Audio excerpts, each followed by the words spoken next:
Was that fighting? I don't know if that was necessarily fighting.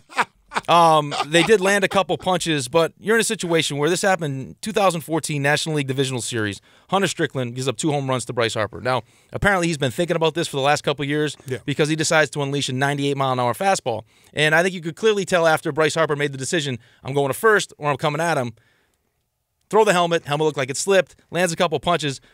For me, the biggest indictment. Bryce didn't land a couple punches. He got him in the nose a little bit. It was like a slap. More like a slap. It was like a club punch. A closed hand slap. It was a club punch. Yeah, but he walked right into a straight right from Hunter Strickland. He absolutely did. I mean, he should duck or something. It was a pillow. Come on, let's face it. No, it wasn't. The best hit of that whole thing was back like one of those Pez dispensers. The best hit that whole fight. The best sequence was Jeff Samardzija coming out of the bullpen and actually hitting his own teammate. He speared his own teammate. But I think, listen, I guess the biggest thing for me was Buster Posey's reaction. Yeah. Like, because Buster Posey knows he's the best player on his team. So if Hunter Strickland's going to go hit their best player, outside of Mike Trout, you know what's going to happen today. Face of Major League Baseball. What's going to happen today. So Buster Posey's like, no, that was not my decision. I did not order the code red. That's him. That's him. You go handle your business. You wrote the check. You better cash it. You're absolutely right. So now, fortunately enough, Hunter Strickland was able to cash it. A little bit, and they have to carry him off the field. I mean, he got his 2 hits back. Guys. He hit him with the baseball, and then he hit him in the jaw.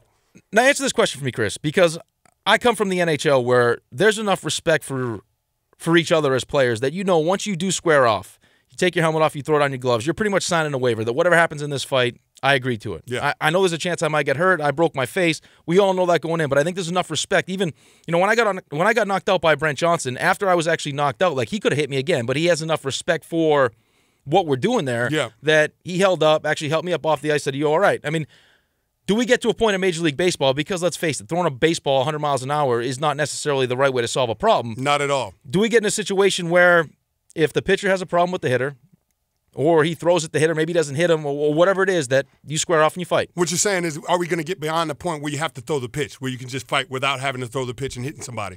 Because it's dangerous. When you start talking about throwing a baseball 98 miles an hour, anything can happen. Now, it looked like Hunter Strickland had a little bit of control, and he hit him right in the hip. So you can't make the argument that it wasn't intentional, like he wasn't trying to hit Bryce Harper. That was clear. I think his intent was clear. But, again, I think it's just dangerous when you start talking about throwing a baseball that fast, that hard. Anything can happen. And if you don't have the control on the pitch, and God forbid you hit somebody in the head with that thing, I mean, you can really do some damage. So baseball has got to do something. Rob Manfred has got to do something to curb this a little bit because it's dangerous, and you're putting the batters at risk. And not only that, the pitcher, you're putting your teammates at risk because of retaliation from the opposing team's pitcher. So I think you got to figure out something in baseball. Again, this whole fighting business, I don't know if it's necessarily in the best interest of the game as a whole.